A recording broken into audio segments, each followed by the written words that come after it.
Welcome to Janashakti Networks. Today we have with us two eminent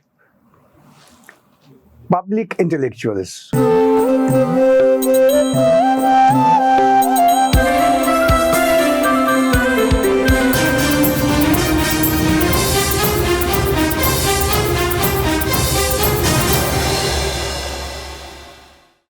Public intellectuals are very rare nowadays in our country, but we are happy that we have with us. One is Mr. Justice Ashok Ganguly, the retired Supreme Court judge, and he was the former chairman of West Bengal Human Rights Commission. His contribution as the chairman of Human Rights Commission in West Bengal is very remarkable. And then another eminent personality is Mr. Jawhar Sircar. He was well known as an efficient bureaucrat, having wide experience in the administration.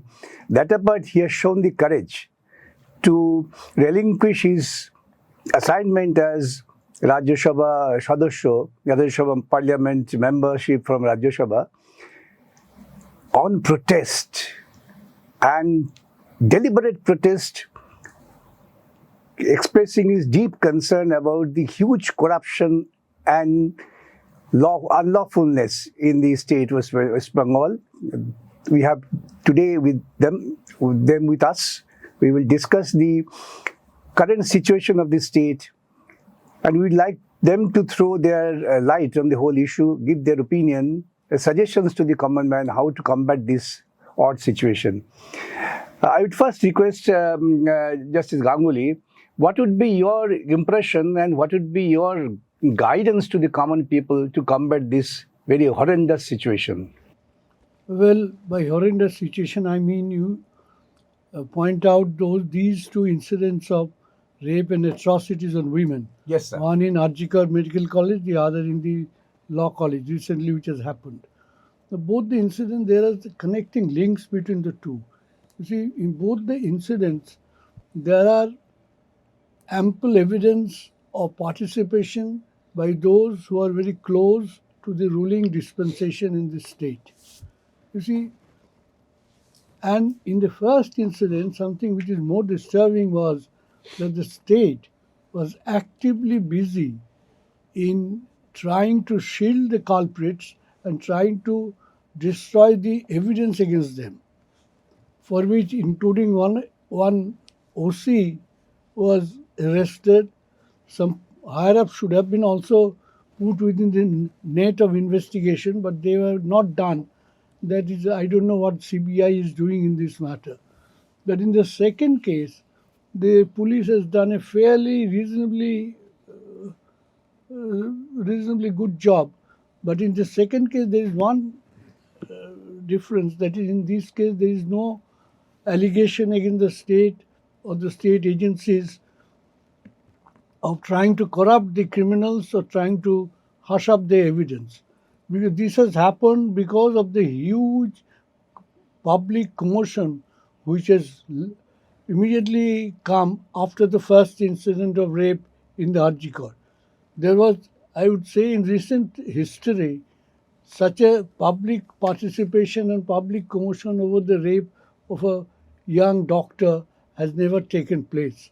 The entire country, not only this country, this state, this country, and even outside this our country, there were agitation, and there was huge participation of the common man in this incident. This was a very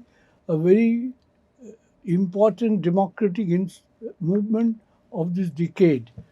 So far as the second incident concerned, I think out of the pressure of that, the perpetrators have not tried to hush up evidence in the second case. But you see, the modus operandi of the criminals is the same. In both the cases, they are law unto themselves. They think they can get away by committing any crime against anybody. And they treat, both in the first case and in the second case, they treat this public institution as their fiefdom. In the first case, there was one Dr. Sandeep Ghosh, and the second case it is one Mr. Monojit Mitra. They treat it as their fiefdom. They can do anything to any lady student, any person, anyone.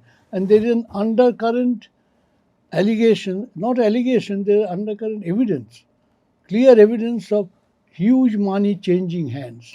Sir, I will just interrupt you at this juncture. But I would request Mr. Sircar, you have set an example how protest can be done and how the people could be encouraged. Now you just give your independent analysis and explanation why these two horrendous incidents could occur in the city of Calcutta, and that too in the public premises. One inside the hospital, which is a very crowded place, another inside a law college, which is also just few hundred years away from the local police station. How do you assess this situation? You see, you have to understand that the regime with whom I have worked rather closely and have studied rather closely is one that is built on structures of power. Every political party has its own power structure, funding structure, distribution of work structure, but this one follows a very unique pattern, I have noticed. Corruption is there all over India in some way or the other, and Bombay, they put the rate chart also.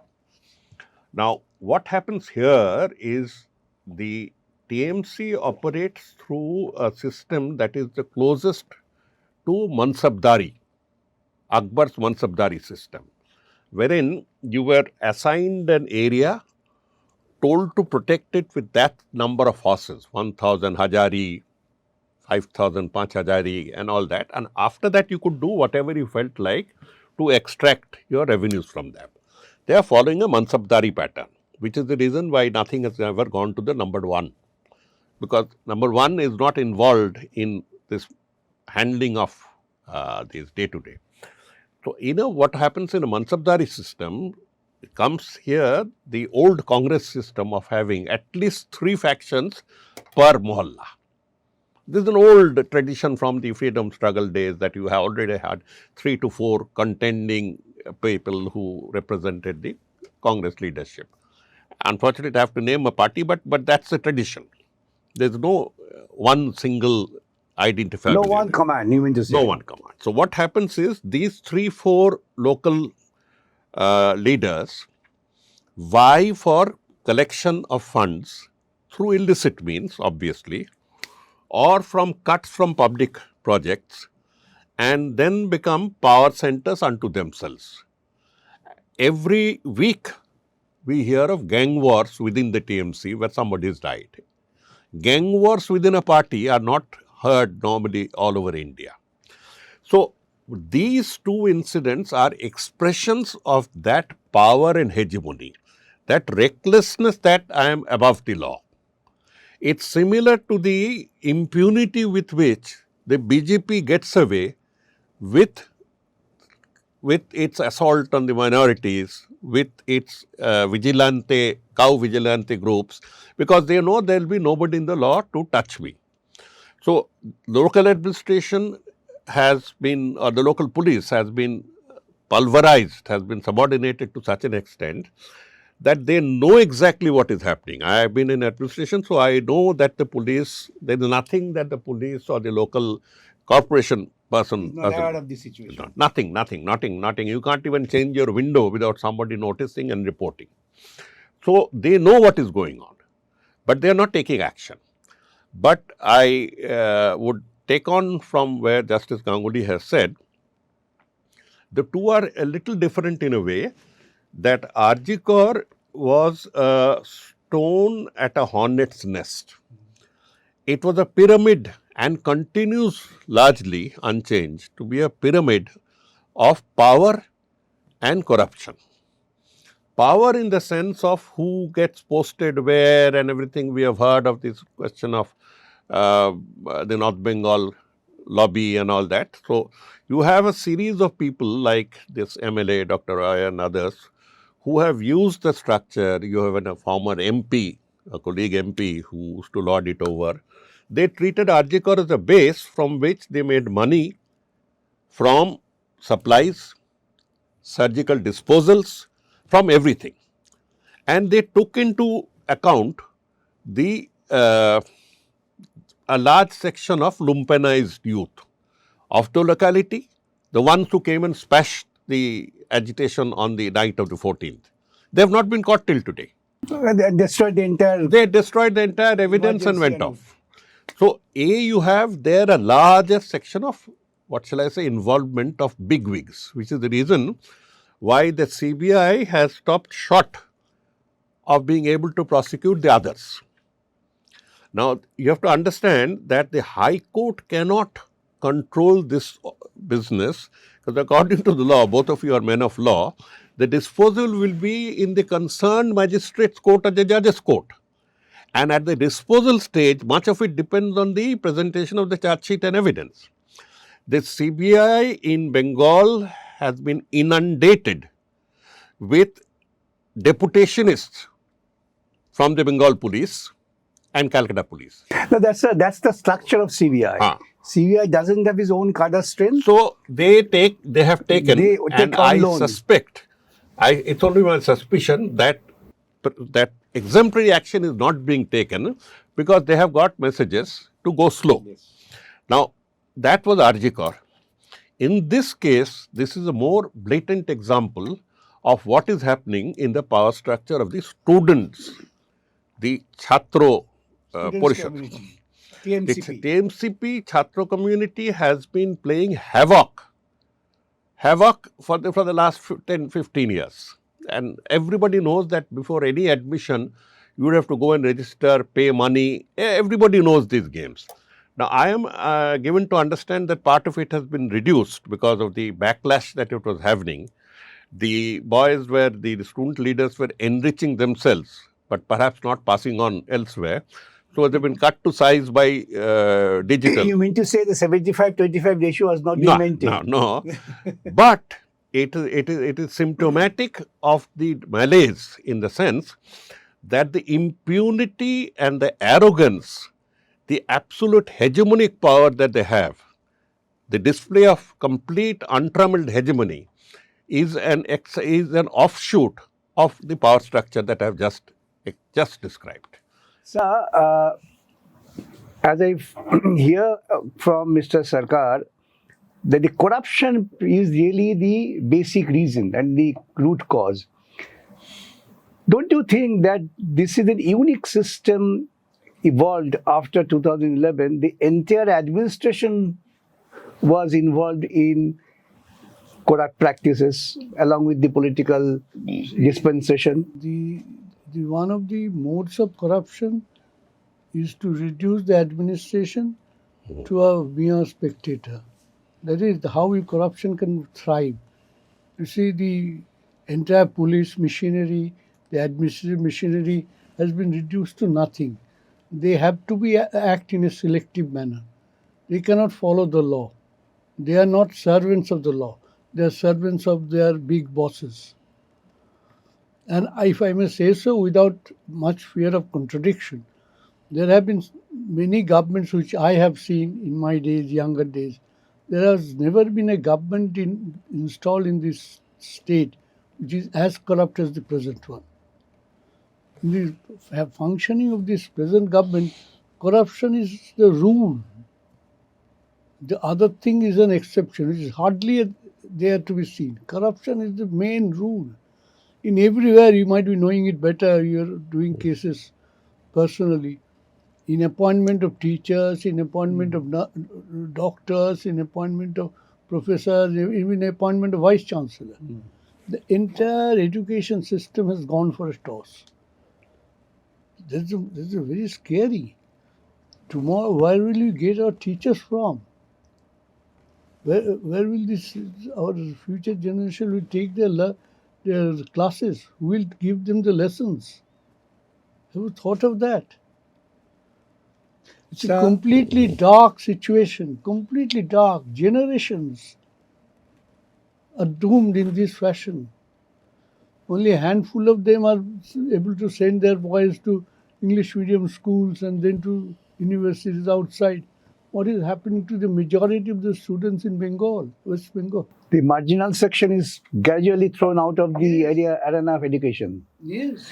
Now, here I would request Mr. Sarkar that you had been a well-known bureaucrat, but the basic duty of the bureaucracy, particularly of the top level officers, IAS, IPS, they are supposed to act in accordance with the law. They are really responsible to make the administration run the rule of law.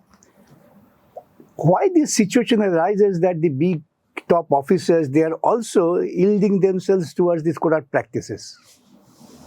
Well, I put it this way, that many of the contradictions within the government and between the minister and the bureaucracy never comes out in the open. That is one code of conduct. I am aware of many officers still objecting to many things. I can give you a case study by name, if you want.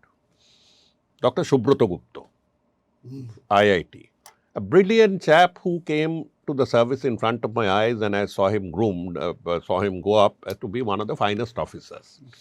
Subroto would never stand. Subroto, of course, didn't have, what shall I say, my tendency to come out publicly and challenge. Subroto was more of a perfect civil servant. He kept his quarrel within himself. He was punished for 7 years. I am using the pun word, but one of the most brilliant officers was punished for 7 years. He was the chairman of WBIDs at one point of time. Yes, Subroto has been a case example, and he was so meritorious that the Government of India's selection is based on very absolute, used to be based on a very informal, very non-personal assessment. Otherwise, I would not be able to go there. When I found myself a little suffocated here because of quarrels within the bureaucracy largely, so he was selected.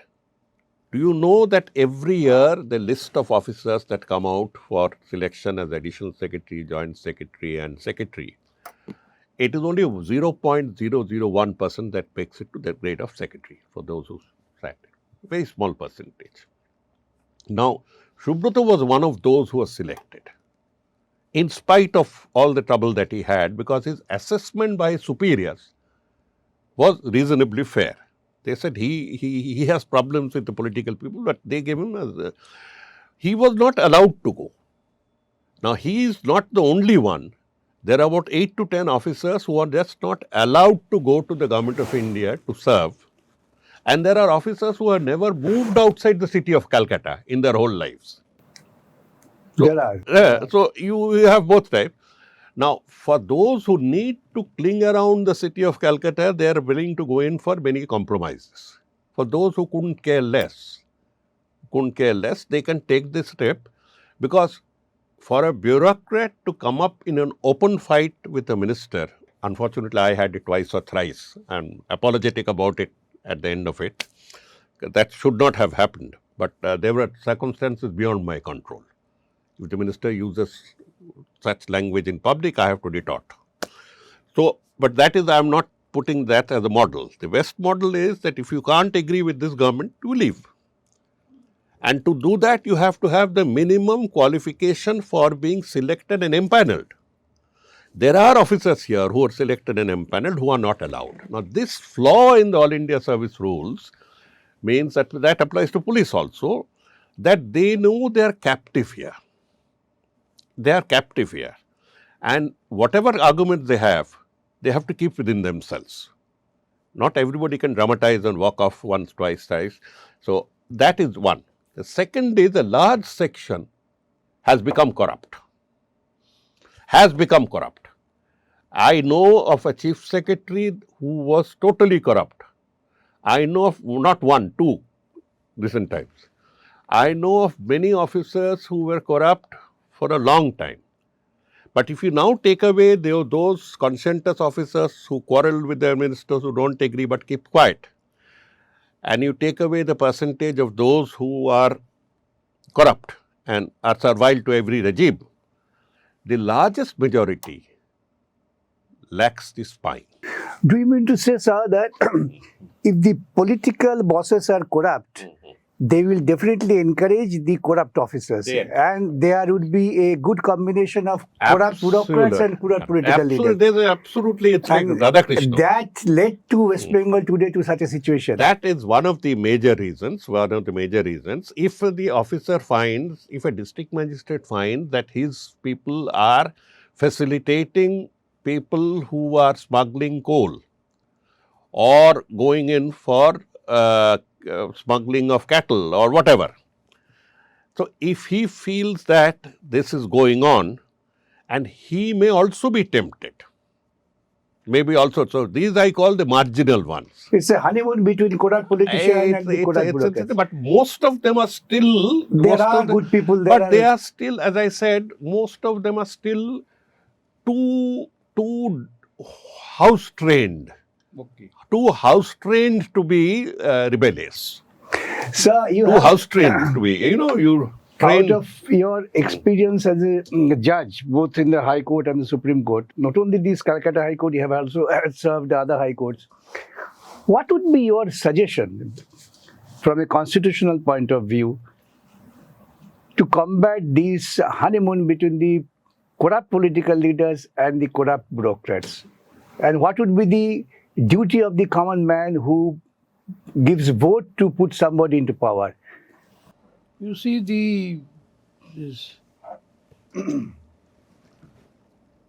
this corruption has assumed such enormous proportions in recent years, and it operates in such surreptitious manner that I am not an insider like Mr. Sircar. It is difficult for me to find out how does corruption operate. But that it does operate is anybody's case. Sir, in your case it did. Yes. When you stood up against corporate India, and we know the stories of which big cases you stood up, you are not mentioning, I know, I was there in Delhi, you were surrounded and heckled. Yes, I did. So, I was. anyone who stands up, when I left Prasar Bharati, quit before Mr. Modi, you don't quit. You are thrown out and punished. He has never seen people who said, I don't want to work with you. Whatever. So, when I quit, they put the CBI after me. Therefore, you mean to say the political corrupt leaders are always after the... Perception is everywhere. Yes, always after the honest people. And they want to demoralize the honest people, whether it is a judge or is a top bureaucrat. It It is only people's fight. People's Yes. fight. That is the only answer. Therefore, sir, it becomes the basic duty of the electors while casting their vote. There is choose- corruption also in the matter Yes. of holding election. Huge corruption. Where is the fair and free election these days? Huge corruption. The Supreme Court has said that the corruption leads to destruction of democracy. Are we really heading towards that? Democracy hardly exists. So, at least in West Bengal, it does not. Hardly exists. The way the ministers address the public, the way the political leaders, after the incident, the way they address the public, the way they fight amongst themselves, the kind of language they use, it has reached all-time low. That OC, Yes. who was being threatened by that antisocial leader of Birbhum. Yes. I am using the word antisocial leader of Birbhum because that's the only description I can have. Yes, you He- use a very mild description. So that antisocial threatened an OC who was clever enough to tape it. Now, whether that taping falls within the conduct rules, whether the release of the tape violates conduct rules is a subtle matter of justice under given circumstances that can be adjudicated elsewhere. But the fact that nothing has happened to him so far, and the entire charge is against the police officer. Against the police officer. Yes. So now, how do you expect an OC to stand up if this is the fate of his opposition? And look at the threats he received. Huh? Threats and the insults. So that threat, Language. So this has been there, and one of the major reasons here is that it's a very well financed structure. You get finance through methods, legit or illegitimate. Unfortunately, most of this corruption is public oriented for a reason in Bengal. You don't have natural resources like the rest of South India, granite and others, like you don't have Bellary brothers to finance you, you don't have big money. Up to Odisha, this exists, Madhya Pradesh, this exists. So you have to extract money, you don't sell airports here for a concession. So there is no scope. So all this petty corruption that takes place through sand and through smuggling of this and that, this leads to a particular amount of financing, number one. That financing leads to the maintenance of a structure that is destined to win.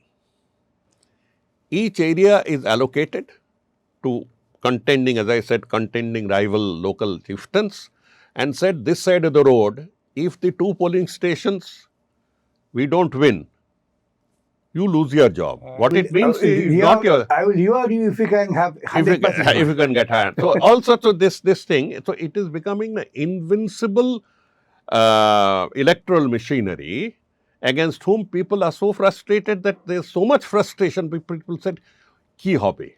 What is the use? Yes. They are going to win anyway." Can we draw a conclusion that the corruption breeds and corruption leads to the corrupt society, like giving license to go for rape in the hospital, in the law college, and you feel proud of it. You are not hesitant. You do not feel shy of it. This cultural environment, which is unfortunately now prevailing in West Bengal, how to combat that? What would be your suggestion to that? I will also take your suggestion. I cannot say the modus operandi, but it is only people's fight. People's fight. Yes. That's the only way. See, the These people, cannot succeed forever. The government is so apprehensive of another Arjikor Yes. that they decided to go in for action because he is dispensable. He is not a major fund contributor. He was a person who could keep that college under control through his own. He will be replaced by somebody. He'll be replaced by somebody. So he has become dispensable. Now, in this case, the dispensability is shown by, let us say, the Bar Council deciding to delist him. So steps after steps are being taken by a government on the back foot, but each one is a victory of the people. Yes, each one is a victory of the people. As I have told you, because of the previous incident, Mhm. the kind of public commotion and democratic awareness which was shown is a result that in this case at least police has not tried to shield or protect the culprits. could not, because immediately No, that is the reason. community revolted. Therefore, that is the reason. That is in the background, That is. looming large. So basically the people, vox populi, basically Therefore, the people each have Vox to react. populi is very important. You have to react immediately. People's fight has produced some result. Maybe it is producing results slowly, but it has produced results. But ultimately, it's the basic concern of the common man. If they want to live peacefully, if they want to live in an atmosphere where their students, their wards can go to school, they can learn it. To put it largely, if you want to really maintain rule of law in some fashion, then it is the Therefore, the vox populi is more important. People should raise their voice. They should join hands together to fight out these corrupt practices, corrupt government. And if we can fight these corrupt political leaders out of the arena, then automatically the bureaucrats and others would also come up with their integrity and honesty to discharge duties to maintain rule of law. That's the main discussion, and that's the outcome of the whole discussion. Two eminent public intellectuals having huge experience in the public life has contributed and concluded by saying so. It's the people's resistance that can only bring about peace and harmony in the society. Thank you, sir, for giving your you also kind time conducting it properly. and enlightening the people and make them aware of their And also, responsibility. my regards Yes, to Mr. Mr. Sarkar. Thank you. Don't forget to like, share and subscribe to stay updated with the latest incidents. Hit the bell icon to never miss an update. We will see you next time with more news that matters. Stay informed, stay safe.